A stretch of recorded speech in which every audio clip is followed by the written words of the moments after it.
Welcome students, question number 15 में देखिए, a person standing on the weighing machine. अब देखो यहां पर वर्ड जैसे ही वेइंग मशीन आया तो वेट का मेजरमेंट करेंगे।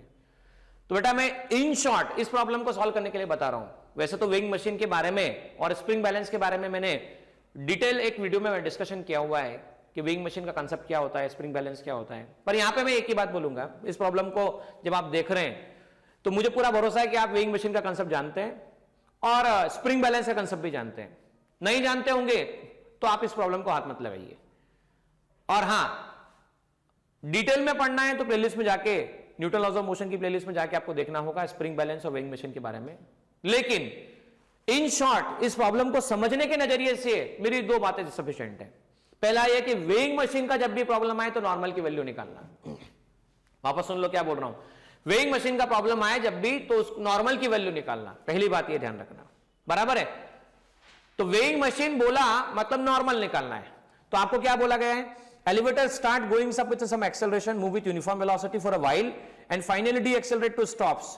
The maximum and minimum weights recorded. आप में से कई बच्चे सोचते हैं प्रॉब्लम पढ़ते समय, सर यहां पे मास दे रखा है और वेट की बातें करता है। अरे भाई ये बात पक्की बात है कि वेइंग मशीन रीडिंग आपको देता है, मास की रीडिंग ही दे रहा है, बराबर है। वहां पर मास की रीडिंग ही दे रहा है, क्योंकि जब भी आप जाते हैं, आपने देखा होगा कहां पर, रेलवे स्टेशन पे 2 रुपए का सिक्का डालते हैं। सिक्का डालने के बाद जैसे खड़े होते हैं, खड़े होने के बाद क्या हो जाता है, खड़े होने के बाद एक कार्ड बाहर निकल कर आता है, उस पर किलोग्राम में रीडिंग होती है। तो वो उसका इंटरनल प्रोसेस होता है कि वो न्यूटन को मेजर करता है और डिवाइड बाय जी से आंसर आपको केजी में देता है। तो कंफ्यूज होने की जरूरत नहीं है।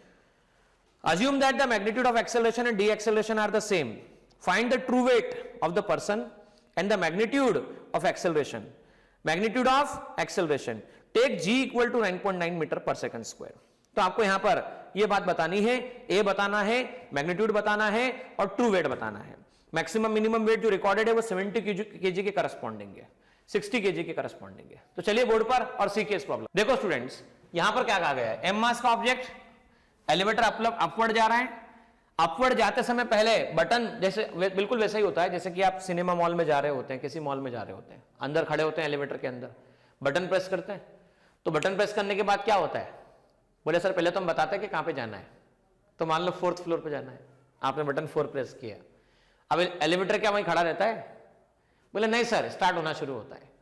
स्टार्ट होता है, ऊपर जाता है, धीरे धीरे धीरे कांस्टेंट वेलोसिटी चलता है, और जब रुकता है, मतलब जिस फ्लोर पे आने वाला होता है तो वहां धीरे होना स्टार्ट होता है। तो शुरू में हुआ एक्सेलरेट, फिर हुआ यूनिफॉर्म वेलोसिटी और बाद में क्या हुआ, डी एक्सेलरेट। तो तीनों केसेस सेपरेट स्टडी करते हैं कि अपवर्ड एक्सेलरेट, अपवर्ड एक्सेलरेट। तो mg, फ्री बॉडी डायग्राम बनाओ, mass into gravitational pull mg हो जाएगा आपके पास में। नॉर्मल मान लेता हूं मैं n1, फर्स्ट की सिचुएशन का नॉर्मल n1। अच्छा, सिस्टम अपवर्ड जा रहा है, एक्सेलरेट हो रहा है, अपवर्ड एक्सेलरेशन। वापस सुनना, अपवर्ड एक्सेलरेशन बराबर pseudo force is applied in the direction of retardation. Upward acceleration है तो डाउनवर्ड रिटार्डेशन।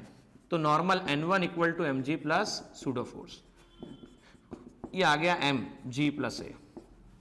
तो आपकी पहली इक्वेशन लिख सकते हैं आप चाहें तो mg प्लस a में, इस इक्वेशन को लिखा जा सकता है। मान लीजिए मैं इस इक्वेशन को फर्स्ट, इस इक्वेशन को सेकंड इक्वेशन नाम दे देता हूं, दोनों को अलग अलग फॉर्मेट में बता दिया मैंने, ठीक है।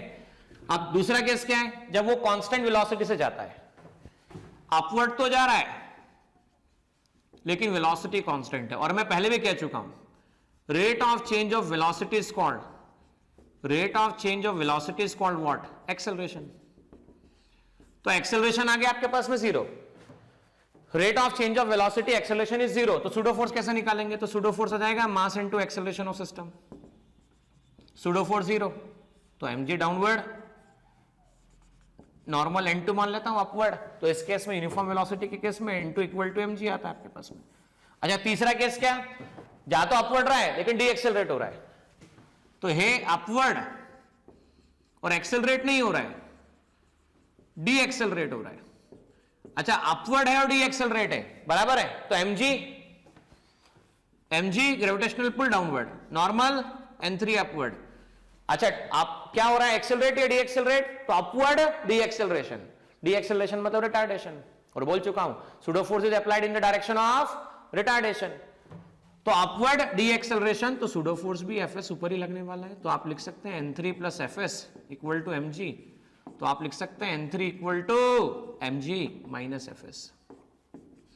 N3 इक्वल टू आ गया mg माइनस ma, और N3 इक्वल टू आप लिख सकते हैं mg plus ma minus m common निकाल लेता हूं g माइनस ए।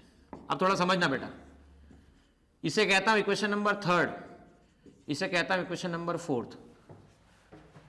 तो यहां देखो, यहां पर आ रहा है g प्लस ए मतलब बड़ी रीडिंग, प्लस मतलब बड़ा, और यहां आ रहा है माइनस, माइनस मतलब कम हुआ, इसलिए देखो वहां पर वर्ड यूज किया गया था, the maximum and minimum weight recorded.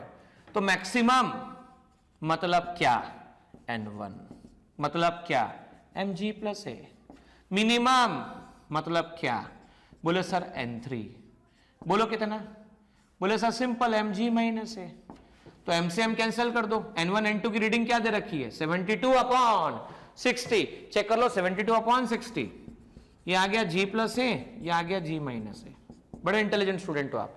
तो g plus a g minus ए, अब इसको सॉल्व कैसे करेंगे, सिंपल है, क्रॉस मल्टीप्लाई कर दो, तो ये आ गया 72, क्या आ गया 72 g माइनस ए, ये आ गया 60 g प्लस ए। तो हम कह सकते हैं 72g माइनस 72a 60। अच्छा, इसको डिवाइड भी तो कर सकते हैं, क्यों इतना हम मल्टीप्लाई कर रहे हैं, तो ये आ जाता है 36, ये आ जाता है आपके पास में 30, ये आ जाता है आपके पास में 18, 18 के बाद 15, ये आ जाता है आपके पास में 6, 5, तो 6/5, ठीक है ना। तो 6/5 इक्वल टू कितना हो गया, g plus a g minus a, तो 6g minus a equal to 5g plus a. 6g minus 6 a 5g plus 5a, तो 6g minus 5g 5a plus 6a, तो ये आ गया g इक्वल टू 11a, तो a आ गया आपके पास g/11, और g पहले बोला उन्होंने कितना लेना है, तो 9.9 लेना है। 9.9 डिवाइड बाय 11, तो a की वैल्यू आ गई 1/10 11, 9/10, तो हम ये कह सकते हैं 0.9, ये a की वैल्यू आ चुकी है। So a is given as 0.9 metre per second square, तो ये तो आ गया आपके पास में बराबर। अब आपको चाहिए एक्चुअल वेट, एक्चुअल वेट मतलब क्या, mg चाहिए, एक्चुअल वेट चाहिए, इसका मतलब क्या चाहिए, mg चाहिए। तो अब mg चाहिए, तो इक्वेशन नंबर देखो 2 को देखो, by equation second and fourth नहीं, थर्ड दे देते हैं। तो बोलो ध्यान से, सेकंड इक्वेशन क्या है, N1 है mg plus ma। Fourth equation क्या है, थर्ड इक्वेशन क्या है, N3 है, कितनी है, mg माइनस ma। अच्छा, सेकंड और थर्ड दोनों को ऐड कर दो आप, ऐड बोथ इक्वेशन। चलो बोथ इक्वेशन को ऐड करने पर क्या आ रहा है चेक करो तो भाई।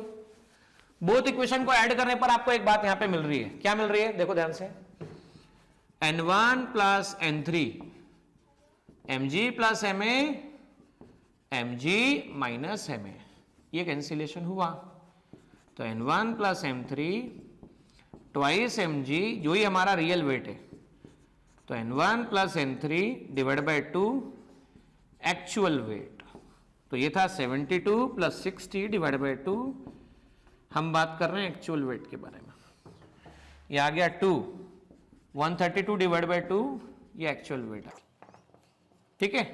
तो आपके पास में 66 किलोग्राम के करस्पॉन्डिंग वेट की हम बात कर रहे होंगे, दिस आंसर विल बी 66। तो चेक कर सकते हैं आप लोग, आंसर विल बी